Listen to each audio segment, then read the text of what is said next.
The winter of 1878 came down on the Wyoming territory like a judgment, and it was the sound of a woman weeping in a frozen field that first drew Tobias Weston down from his mountain.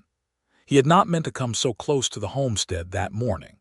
His business was with the trapline strung along the ridge above Bitter Creek, and with the deer he hoped to take before the heaviest snows sealed the high country until spring. But the wind had carried a sound to him that no amount of solitude could make him ignore, a thin, broken sound that cut through the whistling cold sharper than any blade.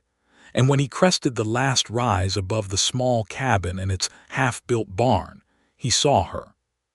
She was kneeling in the snow between rows of overturned earth, her shawl clutched tight around her shoulders, and in her lap she held a burlap sack that had split open at the seam. Corn kernels, black and shriveled from the frost, spilled out onto the white ground like a scattering of dead beetles. Her shoulders shook. Her breath came out in ragged white clouds. She did not hear him approach, did not see him at all, so consumed was she by her grief. And Tobias Weston, a man who had spent the better part of 8 years avoiding the company of others, found himself walking toward her without having decided to do so.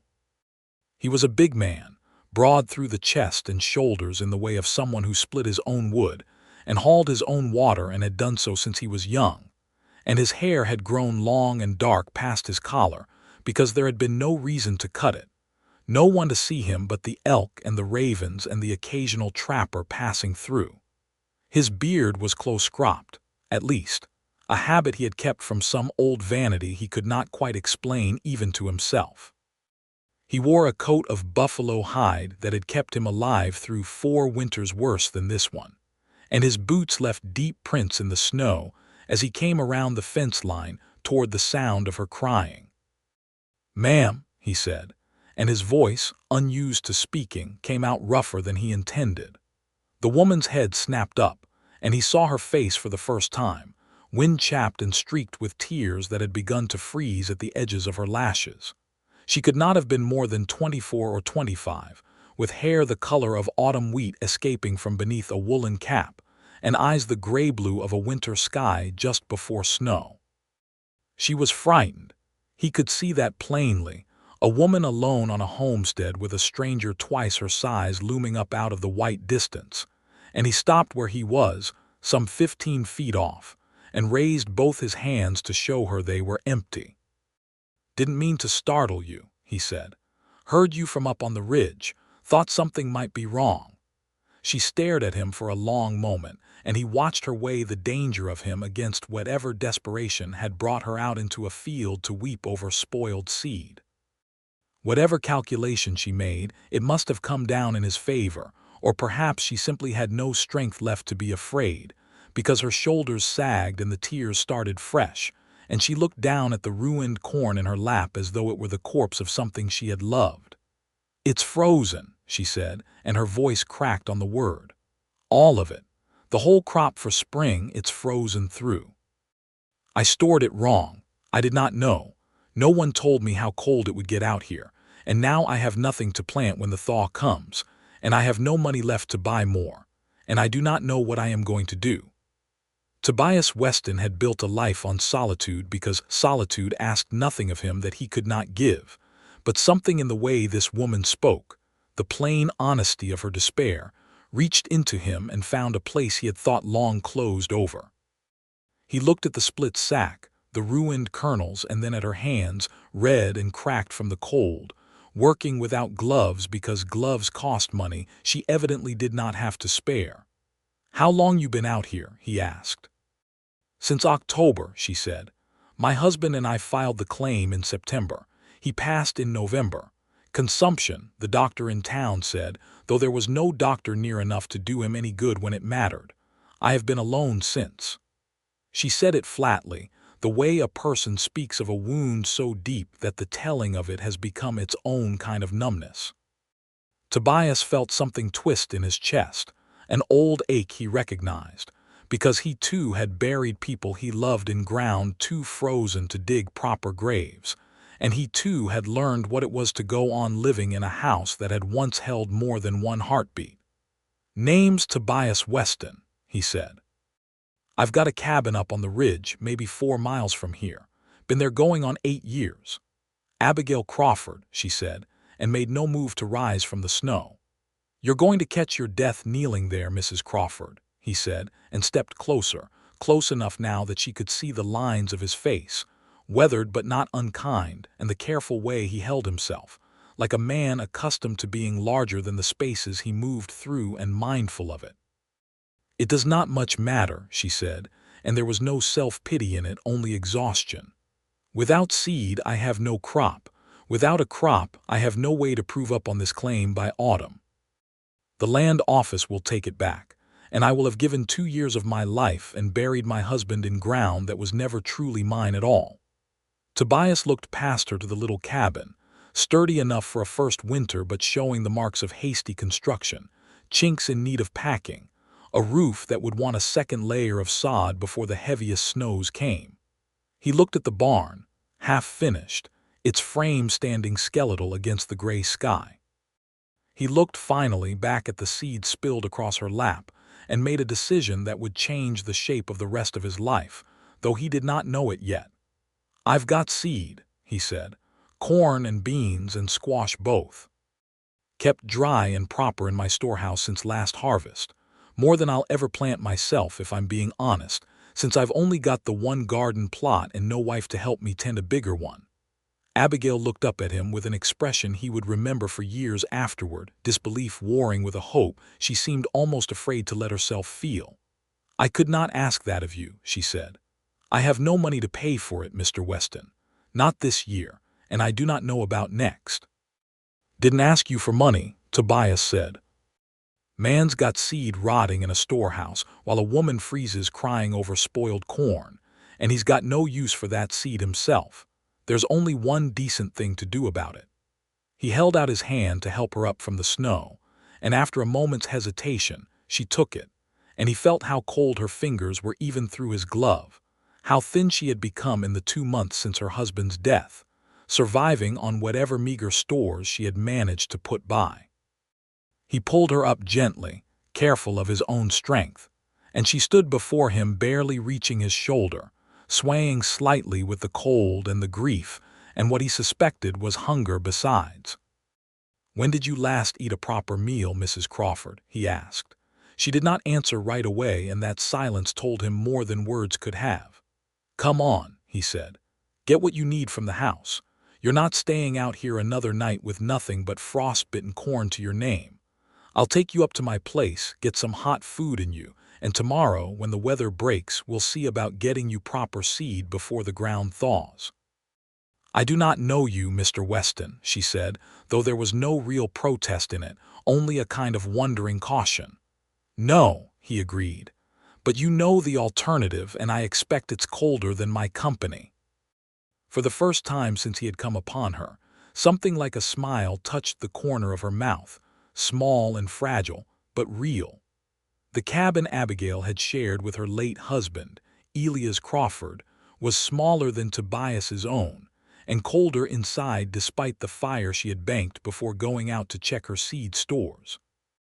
He waited outside while she gathered a few things: a blanket, a comb, a small tin box that he guessed held whatever money or keepsakes she had left in the world, and when she emerged she had changed into a heavier coat, though it was still thin work against the Wyoming winter.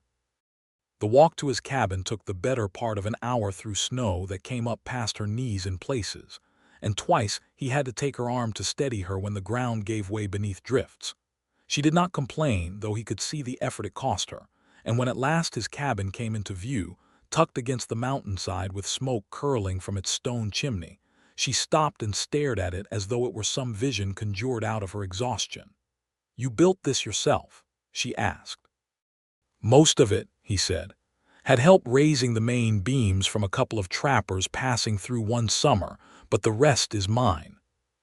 The inside of the cabin was warm, warmer than Abigail had felt in what seemed like a lifetime, and she stood just inside the door drinking in the heat, while Tobias moved to build up the fire and set a pot of stew, already begun that morning before he had gone out to check his traps, back onto the hook above the flames.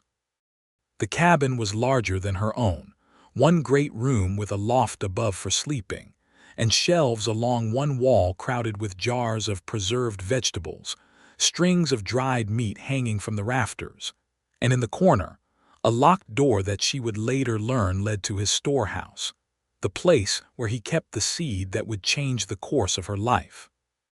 "Sit," Tobias said, nodding toward the chair by the fire, the only chair in the cabin besides the one he used himself.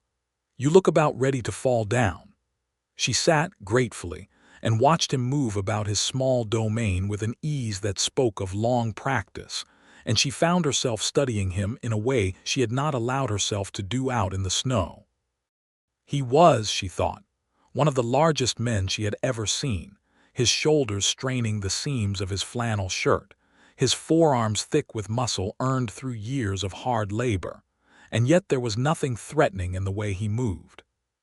He was careful, deliberate, as though mindful always of not taking up more space than was needed, and when he handed her a bowl of stew, his big hands closed around it as though it were something fragile that required tenderness. "Thank you," she said, and the words felt inadequate for what he had done, was doing for a stranger he owed nothing. "Eat," he said simply, and sat across from her with his own bowl, and for a while there was only the crackle of the fire and the sound of the wind outside, and the quiet business of two people easing the ache of hunger. When she had finished and some color had returned to her cheeks, Abigail set the bowl aside and looked at him properly for the first time since arriving. "Why would you do this?" she asked. "You do not know me. I could be anyone. I could be lying to you about who I am, about what happened to my husband." Tobias considered the question for a long moment, turning his own bowl in his hands. "I lost my wife," he said finally, and the words came slow, as though dragged up from some deep place he did not often visit. "7 years back now.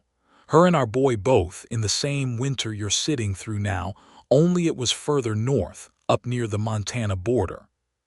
Fever took them both inside of a week.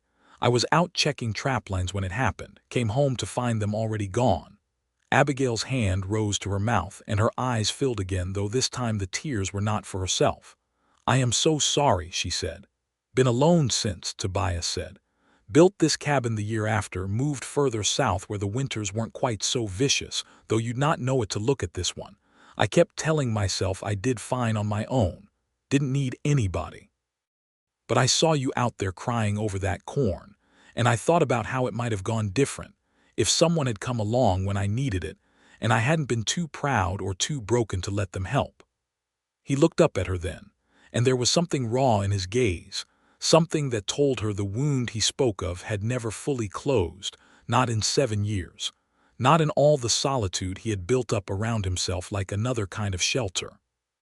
"So you'll stay here tonight," he said gruffly, as though embarrassed by what he had revealed. "Loft's got a good bed, better than anything in that cabin of yours, I'd wager. I'll sleep down here by the fire. Tomorrow we'll see about your seed, and about getting your place fit to survive the rest of this winter." "I cannot impose on you like that," Abigail said, though the protest was weaker than it should have been, worn down by exhaustion and warmth and the strange, unexpected comfort of another human voice after 2 months of near-total solitude. "Wasn't a request, Mrs. Crawford," Tobias said, and there was the faintest ghost of humor in it now, the first she had seen from him. "Man's got to look after his neighbors, even the ones 4 miles distant, especially when winter's doing its best to kill them." She stayed. That first night she slept in the loft beneath a buffalo robe that smelled of wood smoke and pine, and though grief still sat heavy in her chest, for the first time since Elia's death she slept through until morning without waking to the particular cold loneliness of a bed meant for two. Morning broke clear and bitterly cold, the kind of cold that turned breath to frost the moment it left the lips, and Tobias was up before the sun, tending the fire and preparing a breakfast of cornmeal mush and dried apples that he set before Abigail when she came down from the loft, her hair still mussed with sleep, looking younger and less burdened than she had the day before. "Sleep all right?" he asked. Better than I have in weeks, she admitted. I did not realize how tired I had become until I stopped being cold enough to notice it. After breakfast, Tobias led her to the storehouse, a low stone structure built into the hillside behind the cabin, dry and cool and dark, its shelves lined with sacks and jars, and the accumulated harvest of 8 years spent alone on the mountain with nothing to do in the growing season but plant and tend and store away against the winters that always came harder than a person expected. Take what you need, he said, gesturing at the shelves. Corn there, beans in those sacks by the door, squash seed in the jars on the top shelf.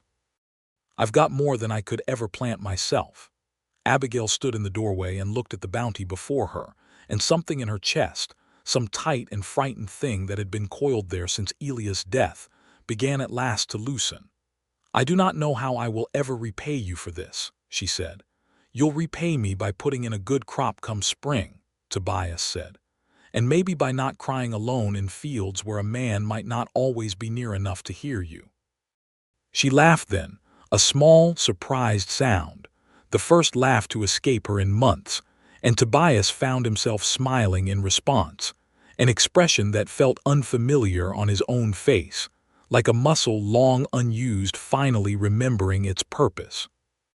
They spent the morning sorting seed into sacks Tobias produced from a corner of the storehouse, and as they worked, Abigail found herself talking more freely than she had with anyone since arriving in the territory, telling him about her childhood in Ohio, about meeting Elias at a church social and marrying him within the year, about the excitement and terror of coming west together to claim land under the Homestead Act, about the long wagon journey and the hard work of the first months building their cabin and breaking ground for planting. She told him, too, haltingly, about the fever that had taken Elias so quickly, about the terrible days of nursing him through delirium and finally through death, about digging a grave in ground, so hard she had needed to build a fire over the spot for 2 days before the earth would yield to her shovel. Tobias listened and said little, but his silence was not the silence of disinterest. It was the silence of a man who understood in his own bones the particular weight of what she described, and who offered the gift of his understanding without needing to speak it aloud. "You buried him yourself?" he asked finally when she had finished. "There was no one else," she said. "The nearest neighbors are 8 miles distant, and I did not know them well enough to ask such a thing of them. I dug what I could each day until the ground gave way." "That takes more strength than most men have," Tobias said, and the respect in his voice was plain and unforced, and Abigail felt something in her chest warm at the words, a small ember of pride kindled in the midst of so much grief. By midday, they had sorted and packed enough seed to fill 4 good-sized sacks, more than enough for Abigail's claim, and with plenty to spare, should any of it prove unviable come spring. Tobias insisted on driving her back to her own homestead in the small sledge he kept for hauling supplies through the snow, and as they traveled the 4 miles between his cabin and hers, Abigail found herself watching him from the corner of her eye, noting the easy strength with which he managed the horse and sledge, the careful attention he paid to the trail, choosing routes that would spare her the worst of the jostling. "You've done all this alone," she said, not quite a question. "The trapping, the garden, all of it since your wife passed." "Had to," Tobias said. "No sense letting the work go undone just because there was grief to be carried alongside it. Learned that much at least." "And you never thought of leaving, going somewhere with more people, less solitude?" Tobias considered the question as the sledge runners hissed over the packed snow. "Thought about it plenty of times," he admitted. "But there's something about the mountain that suits me, quiet enough to hear my own thoughts, far enough from town that a man doesn't have to explain himself to anybody. I suppose I told myself that was enough." "Was it?" Abigail asked, and the question hung in the cold air between them, more probing than she had perhaps intended. Tobias did not answer right away, his eyes fixed on the trail ahead, and when he finally spoke, his voice was quieter than before. "No," he said. "Not really. but it was easier to believe than the alternative. They said little else for the remainder of the journey, but something had shifted between them, some acknowledgement of loneliness recognized in another that neither was quite ready to name. And when they arrived at Abigail's cabin, Tobias helped her carry the seed sacks inside and stack them carefully away from the damp. And before he left, he checked the chinking on her walls, frowning at the gaps he found. "This won't hold through the rest of winter," he said. "I'll come back tomorrow with mud and moss to pack these gaps proper. And that roof wants another layer of sod before the next heavy snow, or you'll wake up with drifts inside your own kitchen." "Mr. Weston, you have already done so much," Abigail protested, though weakly, because some part of her, some part she was only beginning to acknowledge, did not want him to stop coming. "Call me Tobias," he said, "and it's no trouble. Man's got to keep busy through the winter or he goes half mad from boredom. Might as well put the time to good use." He left her then, the sledge disappearing back up the trail toward the ridge, and Abigail stood in the doorway of her cabin watching until he was out of sight, feeling something unfamiliar stirring in her chest, something that felt dangerously close to hope. True to his word, Tobias returned the following day, and the day after that, and over the course of the following weeks, a pattern established itself between them that neither had quite anticipated but which neither seemed inclined to break. He packed her walls with mud and moss until the wind no longer whistled through the gaps. He added a second layer of sod to her roof, working through a bitter afternoon that left his hands raw and cracked despite his gloves, waving off her concern with the simple assertion that a man's hands healed faster than a woman's roof leaked. He brought meat from his trapline, venison and rabbit, insisting that a growing garden would need a well-fed woman to tend it come spring. And though Abigail tried more than once to refuse such generosity, she found herself unable to summon the will to turn away a man whose kindness seemed to spring from something deeper than mere charity. In turn, she began to look forward to his visits with an eagerness she tried to tell herself was simple loneliness, the natural result of a woman starved for human company finding it, at last, in unexpected form. But as January wore into February, and the visits grew more frequent, stretching from brief exchanges of supplies into long afternoons spent talking before her small fire, she began to admit to herself that what she felt was something more than gratitude for a neighbor's kindness. Tobias, for his part, found himself making excuses to visit that had little to do with practical necessity. He would arrive with some pretext, a rabbit he happened to have caught extra, a length of rope she might find useful, and stay far longer than the pretext warranted, drawn by the sound of her voice, the way she laughed at his dry observations about mountain life, the quiet strength she showed in the face of a grief that mirrored his own but which she carried, he thought, with more grace than he had ever managed with his.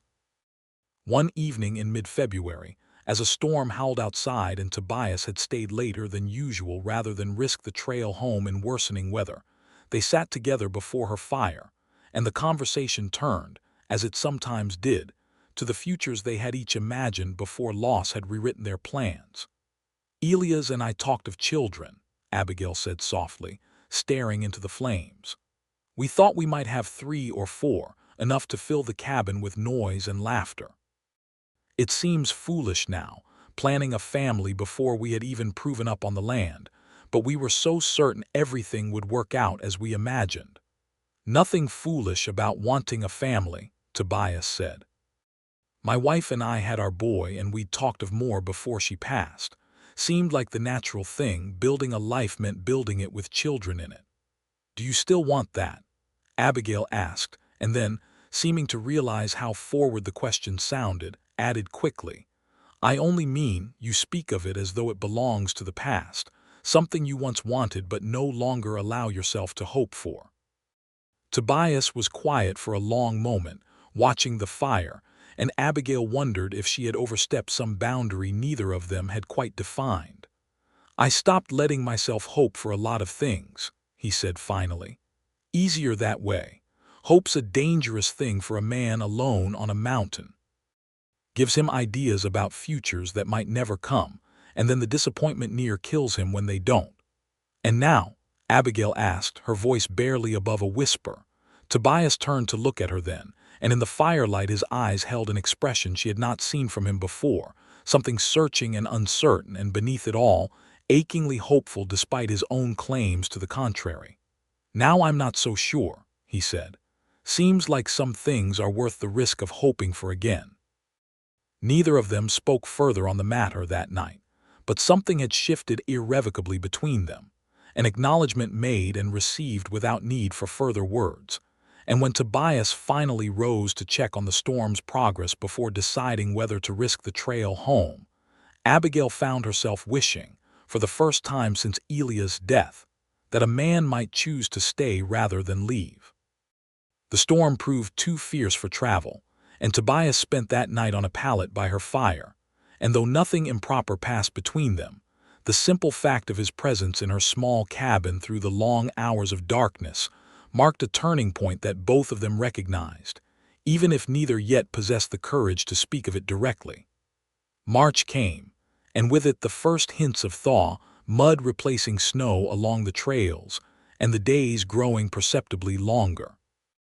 Abigail began preparing her fields for planting, and Tobias, true to the promise implicit in every visit he had paid throughout the winter, arrived most mornings to help with the work, breaking ground that had gone hard and unyielding through the cold months, hauling water from the creek that ran along the edge of her property, and generally making himself so useful about the homestead that Abigail began to wonder how she had ever imagined managing alone. It was during one of these mornings, as they worked together turning soil for the first planting, that Tobias finally gave voice to what had been building between them since that first day he had found her weeping over frozen seed. "Abigail," he said, straightening from his work and wiping sweat from his brow despite the lingering chill in the air, "I've been meaning to say something to you, and I find myself at a loss for how to go about it proper." She looked up from her own work, struck by the uncertainty in his voice, so unlike the steady confidence with which he usually spoke. "Whatever it is, Tobias, you may simply say it," she said. "I have never known you to mince words before." "This is different," he said, and she saw color rising in his cheeks above the line of his beard, an expression of vulnerability that seemed almost foreign on a man built like a mountain himself. "I've come to care for you, Abigail.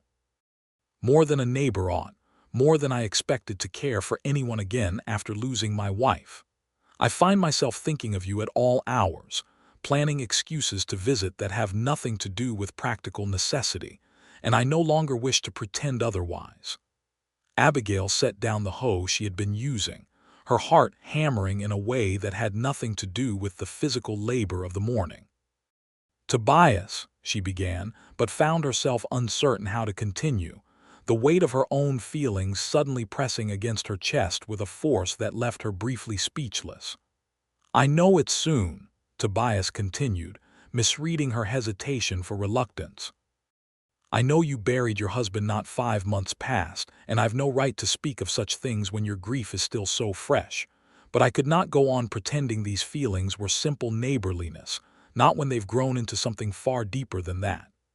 "It is not too soon," Abigail said finally, finding her voice. "Or rather, I have wondered myself whether it should feel too soon, and yet it does not. I think of you constantly, Tobias. I look forward to your visits with an eagerness that frightens me, because it means admitting that some part of my heart has already moved beyond mourning and toward something else entirely. Something I did not expect to feel again, not this soon, not after everything." Tobias crossed the space between them in 2 long strides and stood before her, close enough now that she had to tilt her head back to meet his eyes, and the size of him which had once given her pause on that first snowy morning now felt only like shelter, like the promise of protection freely offered rather than imposed. "Then may I ask you something?" he said, his voice rough with an emotion he made no effort to hide. "You may," she said. "Would you consider," he said, "allowing me to court you properly? Not in secret, not through excuses about rabbits and rope, but openly, as a man courts a woman he intends to marry should she prove willing. Abigail felt tears spring to her eyes, though these were nothing like the tears he had found her shedding over frozen seed months before. These were tears of a different sort entirely, born of joy so unexpected and so profound that she could hardly credit its presence in a life that had, until recently, seemed defined entirely by loss. "Yes," she said. "I would consider it gladly."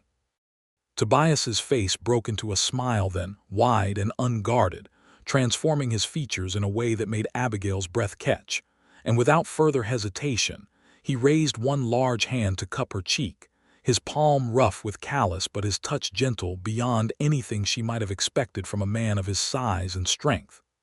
"I never thought to feel this way again," he said softly. "Never thought I'd find reason to hope, not after losing Sarah and our boy.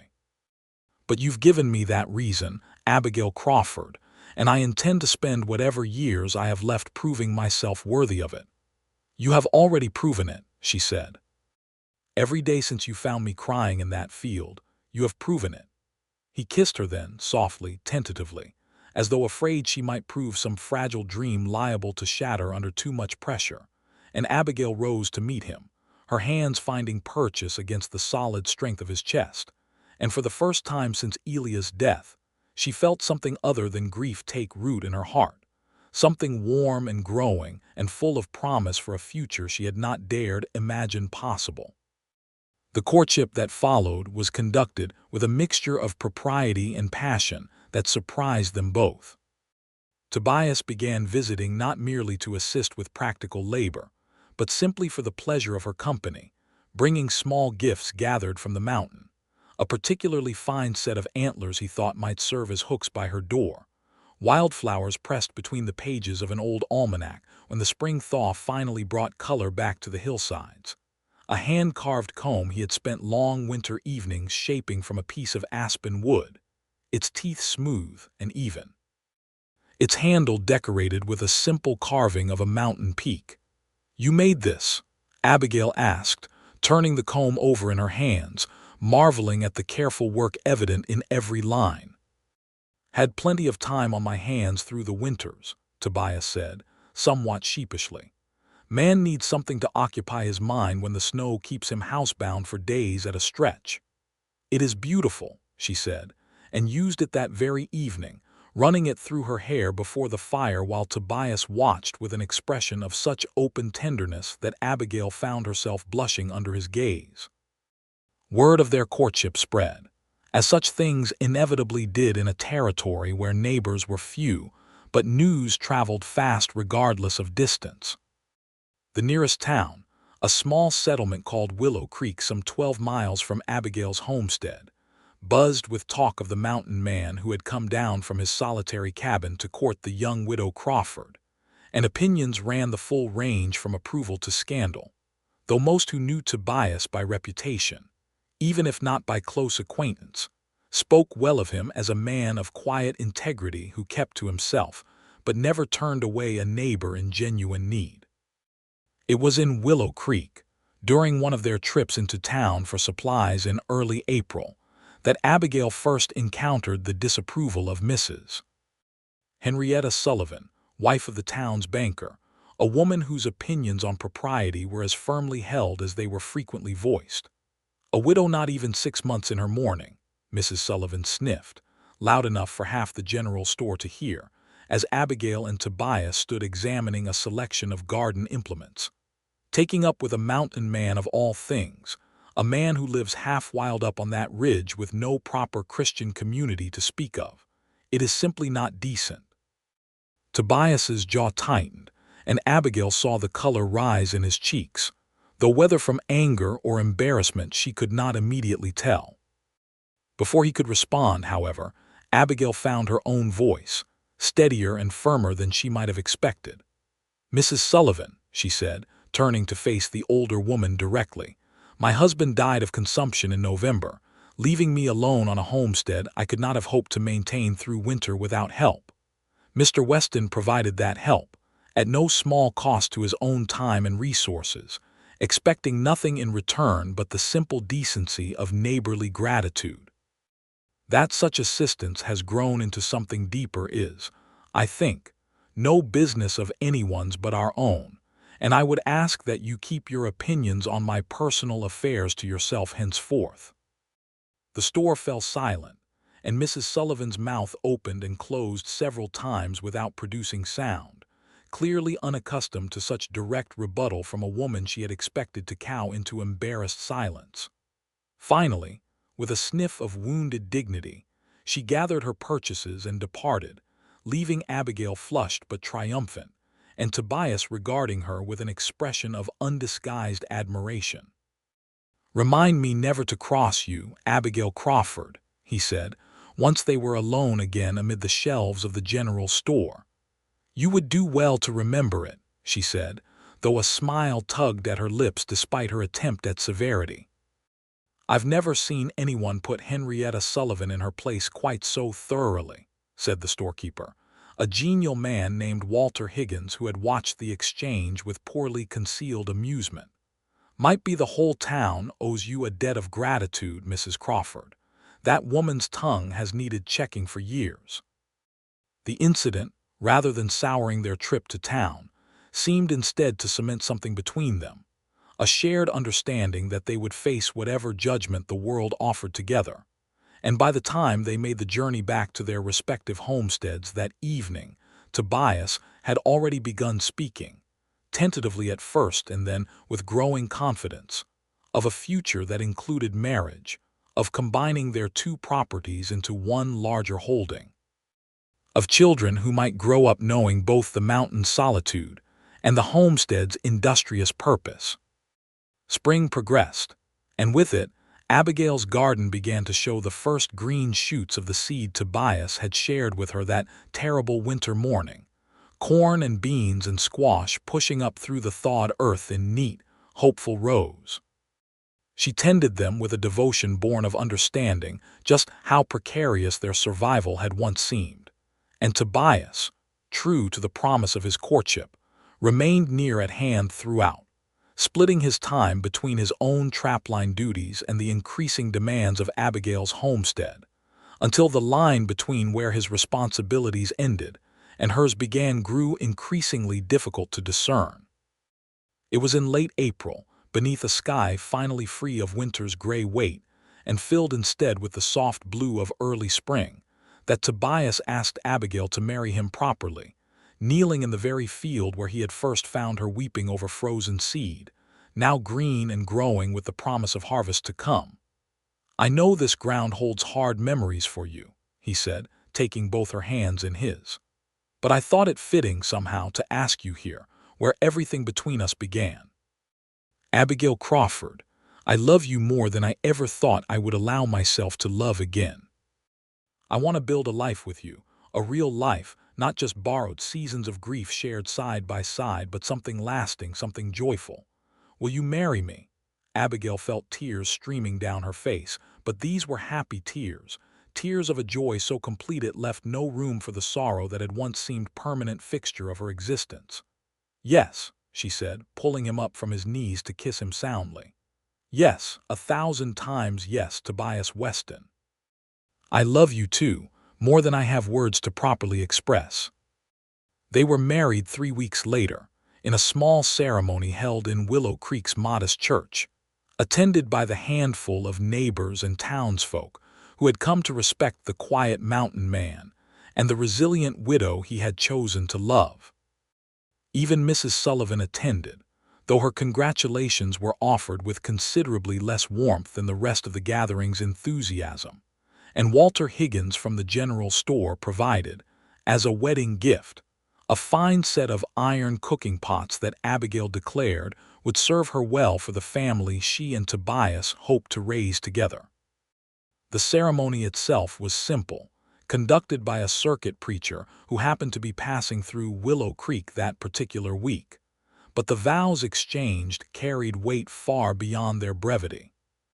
Tobias, dressed in a suit that clearly had not seen use in many years and fit him somewhat awkwardly across his broad shoulders, spoke his promises to Abigail with a solemnity that left no doubt as to his sincerity, and Abigail, radiant in a simple blue dress that had belonged to her mother, answered him with equal seriousness, both of them fully aware of what it meant to promise a future to someone after having already lost one.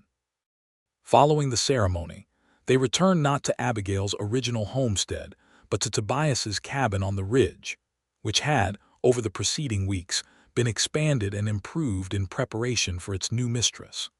Tobias had built an additional room off the main structure, larger windows to let in more light, and had constructed a proper garden plot closer to the cabin itself, so that Abigail need not travel the 4 miles to her original claim each day to tend her crops.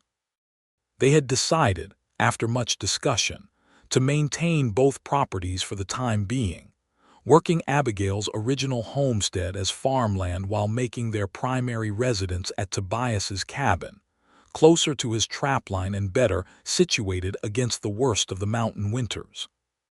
It was a practical arrangement that satisfied both the requirements of Abigail's original land claim and the comfort of established habit that Tobias had built up over 8 years of solitary residence. And in the months that followed their marriage, they settled into a rhythm of shared labor and shared joy that neither had believed themselves capable of achieving again after their respective losses. The seed that Tobias had shared that terrible winter morning grew into a bountiful harvest by autumn, corn stalks taller than Abigail herself, beans climbing their trellises in thick green profusion, squash spreading broad leaves across the ground in every direction. It was, by any measure, one of the finest harvests the region had seen that year, and word of it spread through Willow Creek and beyond, cementing Abigail's reputation not merely as the widow who had married the mountain man, but as a homesteader of genuine skill and determination. That first autumn as husband and wife, they held a harvest celebration that drew neighbors from as far as 15 miles distant, the kind of gathering that marked, in its way, Tobias's full return from the solitary existence he had maintained for so many years. Long tables were set up between the cabin and the barn, laden with the fruits of Abigail's garden alongside contributions from neighboring families, and as the sun set behind the mountains, casting the whole valley in shades of gold and purple, Tobias found himself surrounded by more people than he had spoken to in years, and discovered, to his own surprise, that he did not mind it at all. "Never thought I'd see you at the center of a party like this, Weston," said one of the neighboring ranchers, a weathered man named Cornelius Abbott who had known Tobias only by distant reputation before that year. "Used to think you'd gone half wild up on that mountain, never coming down except to trade furs." "Suppose I had, in a way," Tobias replied, his eyes finding Abigail across the gathering, where she stood laughing with several of the local women over some shared joke. "Took the right kind of company to bring me back down proper."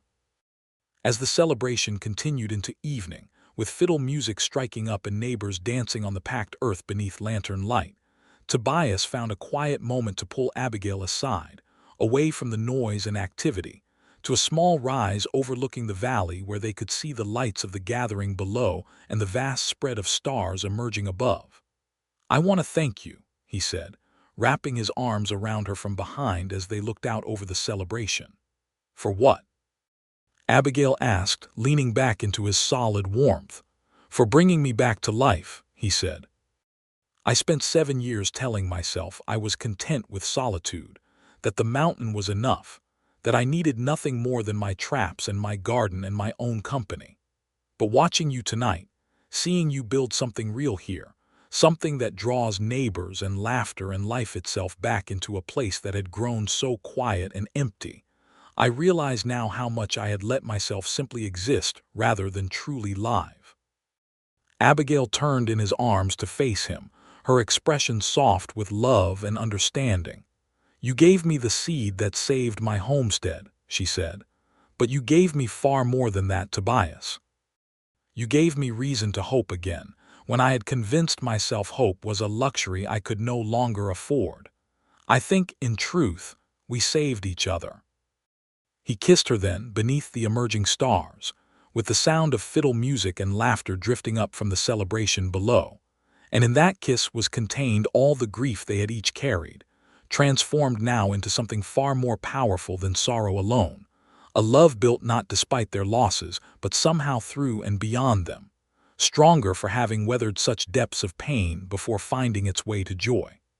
The years that followed brought their own share of challenges, as life in the territory inevitably did.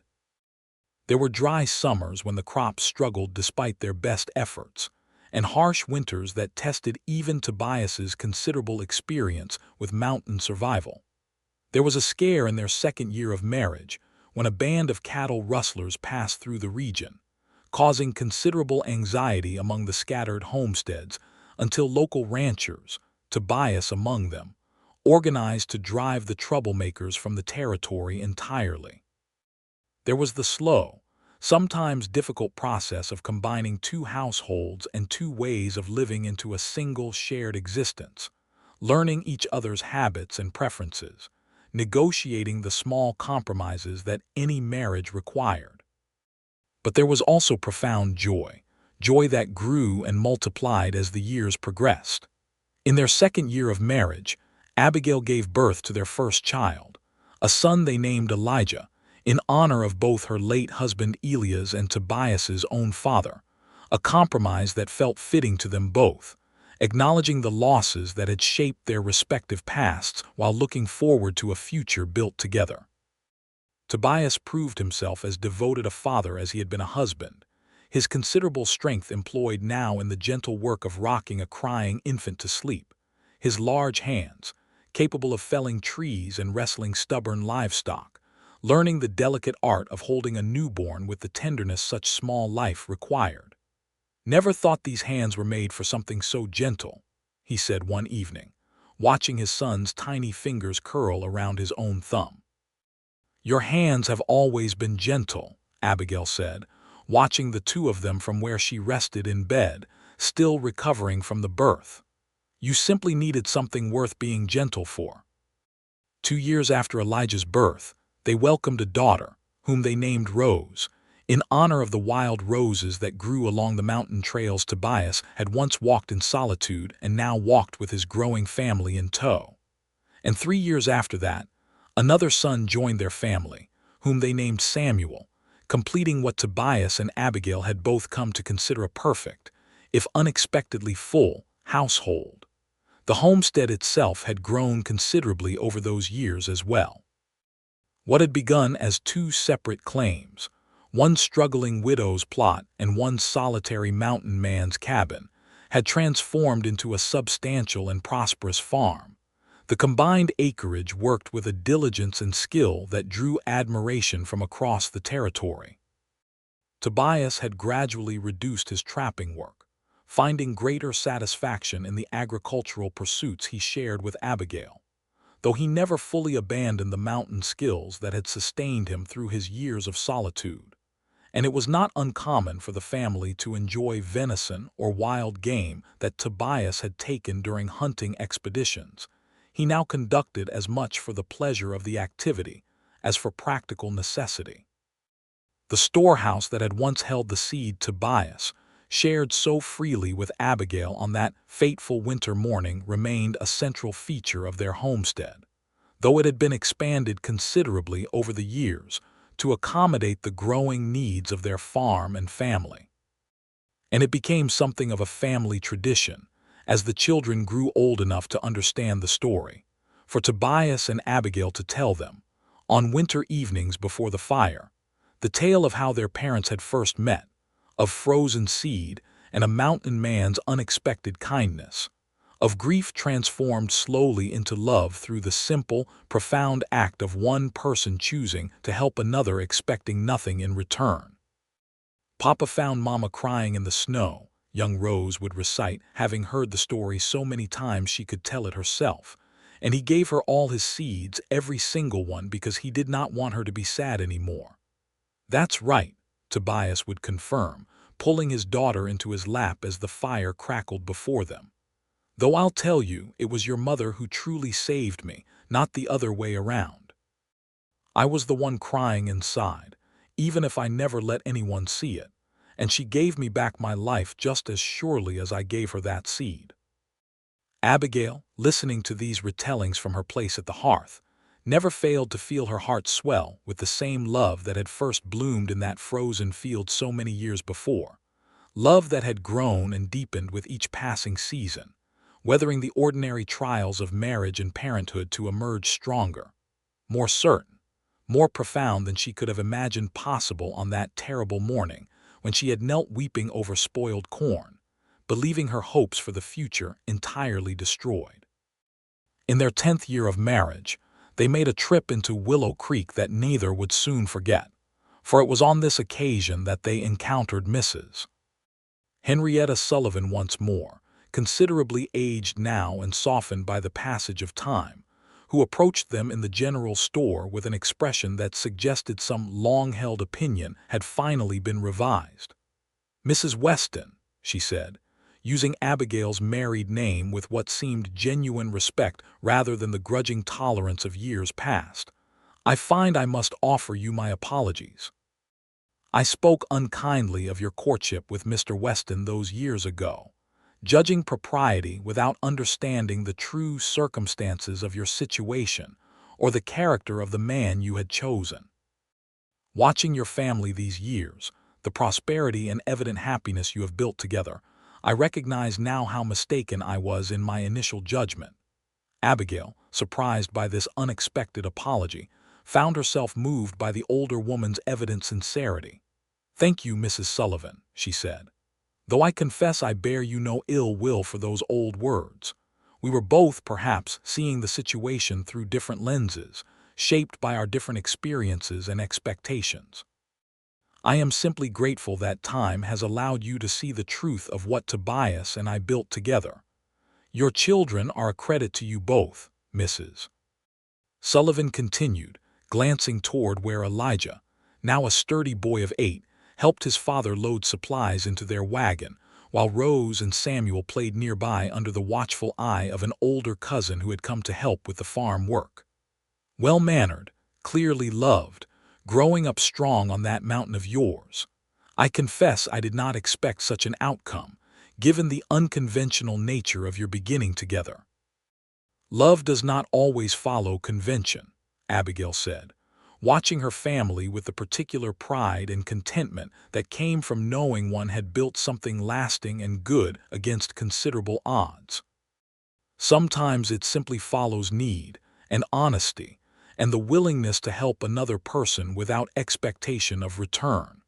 That was how Tobias and I began, and I would not trade that beginning for any more conventional courtship the world might have offered instead."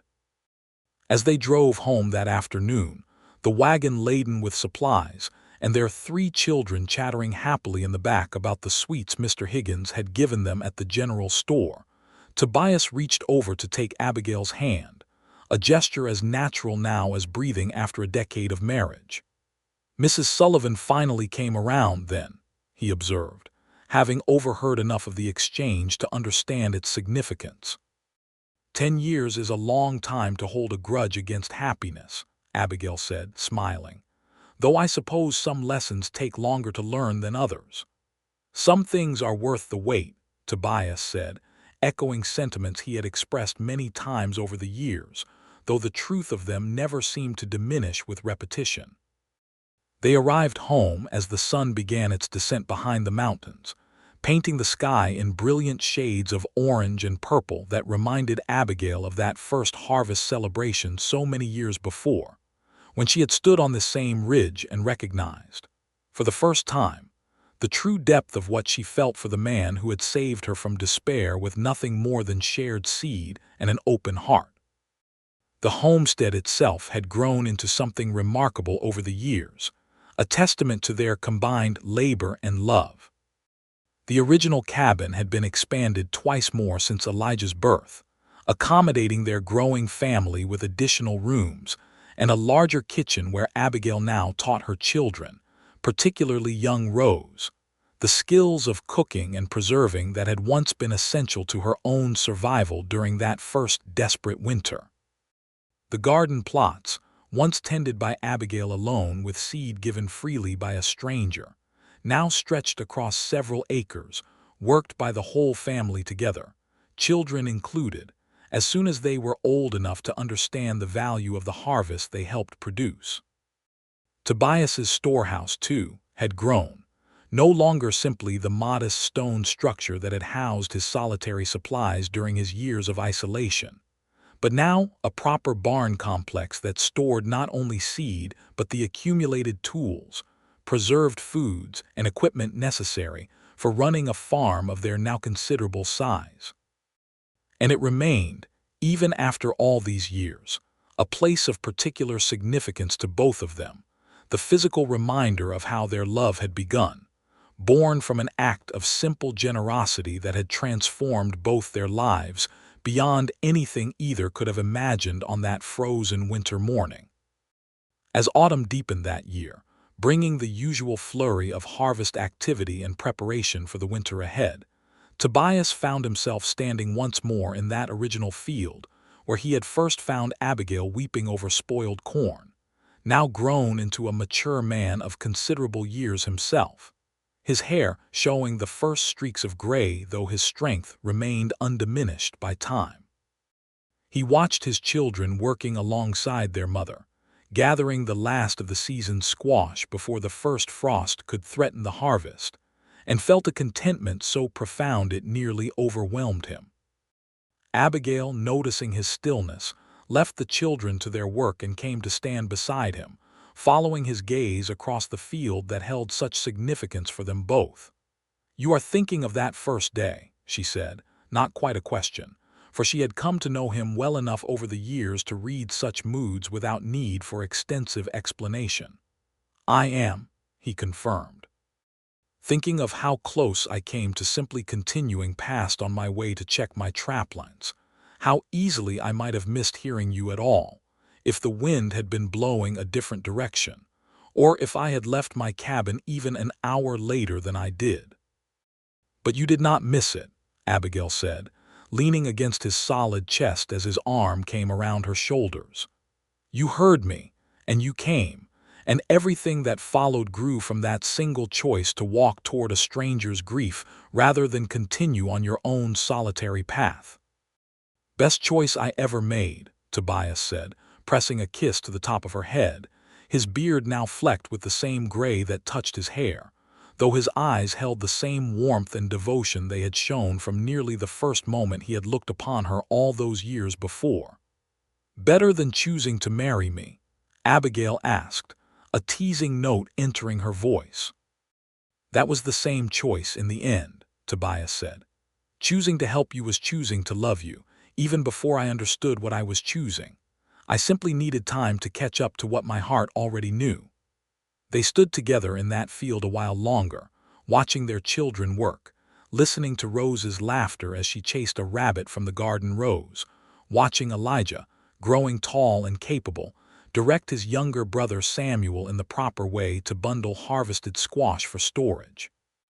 The homestead around them hummed with the particular energy of a successful harvest season, the promise of a well-stocked winter ahead, the security that came from years of hard work finally yielding the abundance that had once seemed so precarious and uncertain. "Do you ever regret it?" Abigail asked suddenly, surprising herself with the question. "The solitude you gave up, the mountain life you had built for yourself before I came into it?" Tobias considered the question seriously, as he considered most things, taking his time before answering. "I regret nothing," he said finally.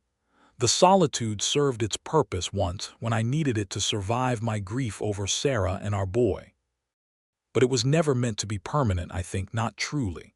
A man cannot live his whole life avoiding connection, avoiding love, simply because loving carries the risk of loss. I learned that lesson the hard way, watching you cry over that frozen seed, recognizing in your grief an echo of my own that I had spent years trying to bury beneath solitary routine and mountain silence." "And what did you learn from it?" Abigail asked. "That love is worth the risk," Tobias said simply. "Every time. Even knowing that loss might come again, that nothing in this life is guaranteed, love remains worth the risk of choosing it." I would rather have these years with you, with our children, with this life we have built together, than 1,000 years of safe solitude that protected my heart from further pain, but denied it the chance for such profound joy. Abigail felt tears gathering in her eyes, though these, like so many tears shed in the years since that first meeting, were tears of overwhelming gratitude and love rather than sorrow. "I feel the same," she said. "Every day I wake beside you, watch our children grow, tend this land we have built together. I am grateful beyond words that you chose to walk toward my grief that morning rather than past it. You saved more than my homestead, Tobias.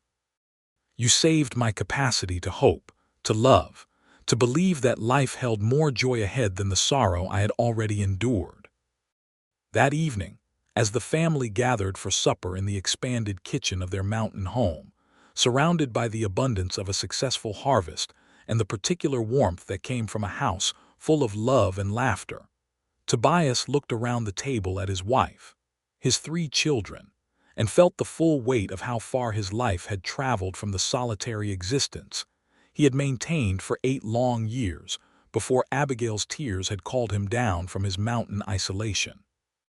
He thought of the storehouse, still standing behind their expanded barn, still containing seeds set aside each year for the following season's planting, a tradition maintained not from necessity now, but from the deeper significance it held for both of them, a physical reminder of the moment their 2 solitary griefs had found each other and transformed, through kindness and courage, into a love strong enough to weather any storm the territory might throw against it. "Papa," young Samuel said, pulling Tobias from his reflection, "will you tell us the story again, about the seeds and Mama crying?"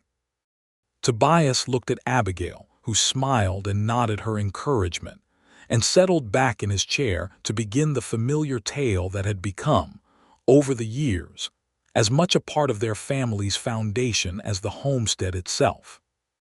"It was the coldest winter I had seen in years," he began, and the children, even having heard the story countless times before, leaned forward with the same rapt attention they always showed.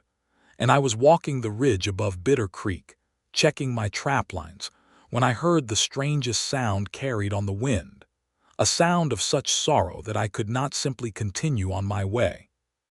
Though every habit I had built over 8 years of solitude told me to mind my own business and leave whatever trouble I found to sort itself out without my interference." He continued the story as the fire crackled, and the last light of day faded beyond the windows, weaving together the tale of frozen seed and shared generosity, of grief recognized in another and answered with kindness, of a courtship built on honesty and mutual understanding rather than mere convention, of a love that had grown from the humblest of beginnings into the rich, full life they now shared together on this mountain that had once known only solitude but now rang with the sounds of family, laughter, and enduring devotion. And when the story ended, as it always did, with their wedding and the family they had built together in the years since, Abigail reached across the table to take Tobias's hand, the same gesture she had made countless times over their decade of marriage, and felt, as she always did, the same profound gratitude and love that had first bloomed in that frozen field so many winters before. "I love you," she said softly, for his ears alone amid the continuing chatter of their children discussing the story's familiar details.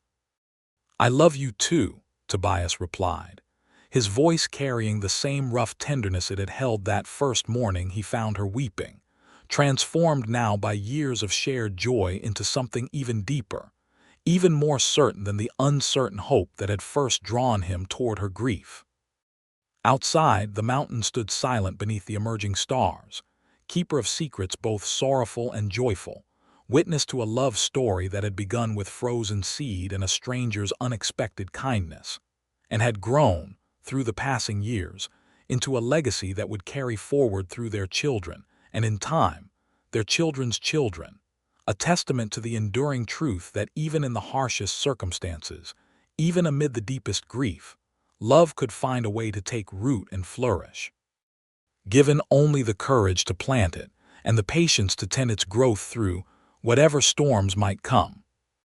The years continued to unfold with the same rhythm of labor and love that had characterized their marriage from its beginning.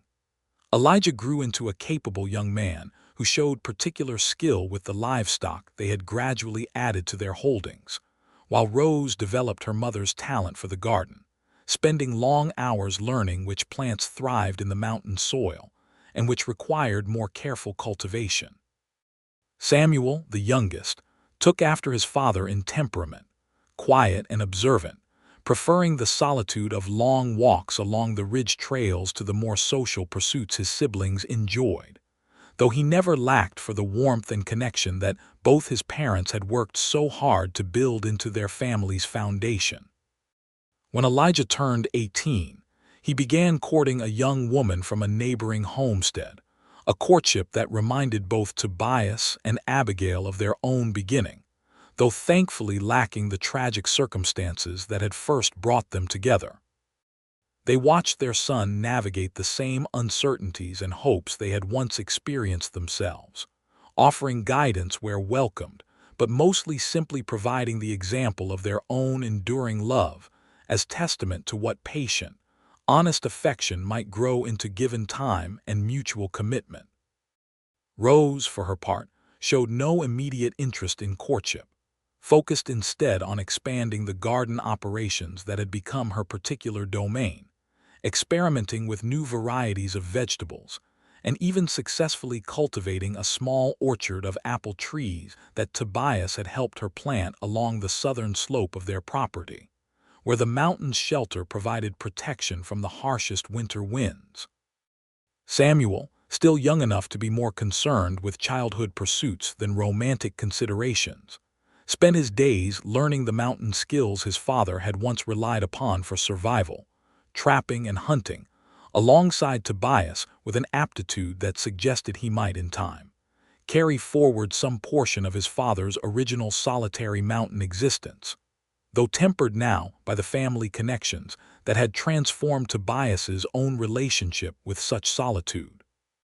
15 years after that first meeting in the frozen field, Tobias and Abigail stood once more at the harvest celebration that had become an annual tradition on their homestead, watching their now-grown children mingle with neighbors and friends who had traveled from across the territory to celebrate another successful season.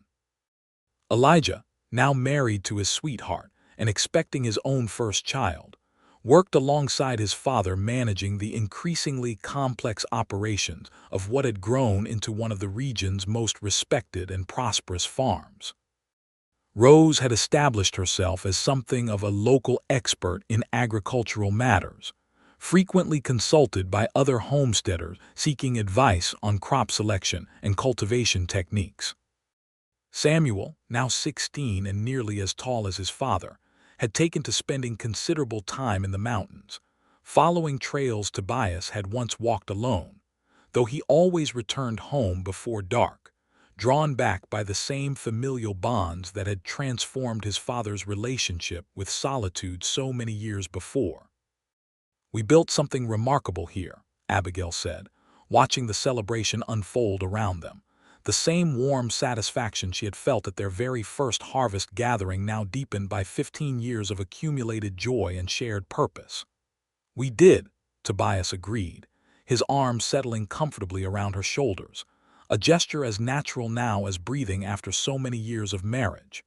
"Started with nothing but shared seed and a stranger's grief, and grew it into all this." "Do you regret any of it?" Abigail asked, though she knew his answer even before he spoke, had known it for years now, confirmed through countless similar conversations across the seasons of their marriage.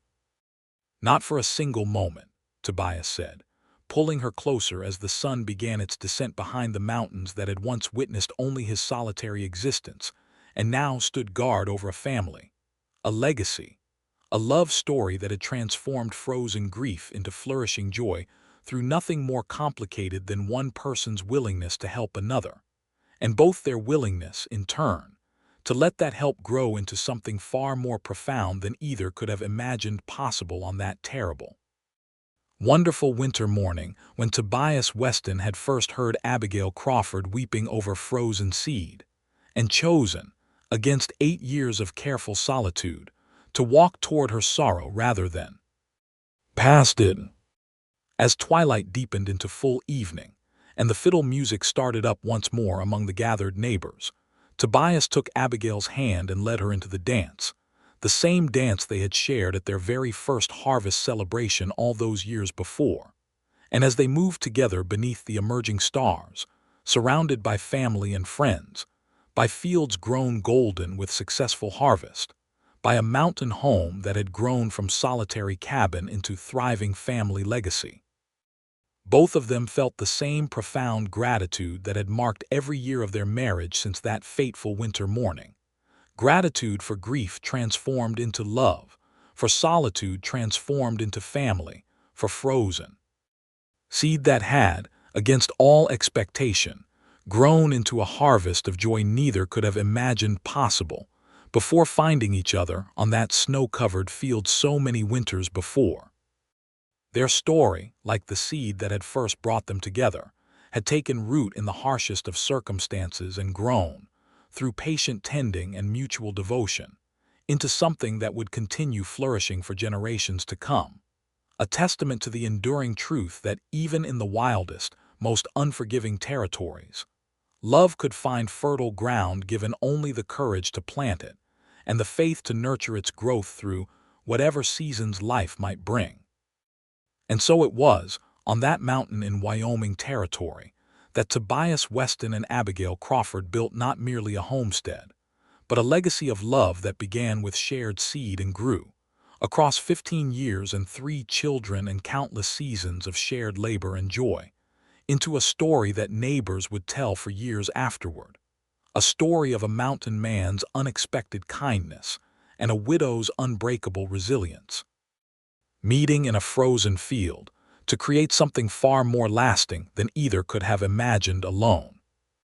The story never truly ended, of course, for love such as theirs continued growing long after any particular telling of it might conclude, carried forward through their children, and eventually their grandchildren, through the continuing seasons of planting and harvest that marked the rhythm of their mountain home, through the countless small moments of tenderness and partnership that constituted the true substance of a marriage built on such solid foundation. But if a story must have an ending, let it be this: that Tobias Weston, who had once believed himself destined for permanent solitude, and Abigail Crawford, who had once believed her hopes for happiness entirely destroyed, found in each other's company the courage to hope again, the strength to love again, and the joy of building together a life far richer than either could have achieved alone, a life that stood as testament to the simple, profound truth that sometimes the greatest gift one person can offer another is not grand gesture or elaborate promise, but simply the willingness to walk toward their grief when every instinct might suggest walking away, and to share, freely and without expectation of return, whatever abundance one possesses with another soul in need, trusting that such generosity, offered from the heart, might grow into something far more valuable than the original gift itself. A love strong enough to weather any winter, deep enough to fill any solitude, and lasting enough to carry a family through generations of joy still waiting to unfold upon that mountain they had come together to call home.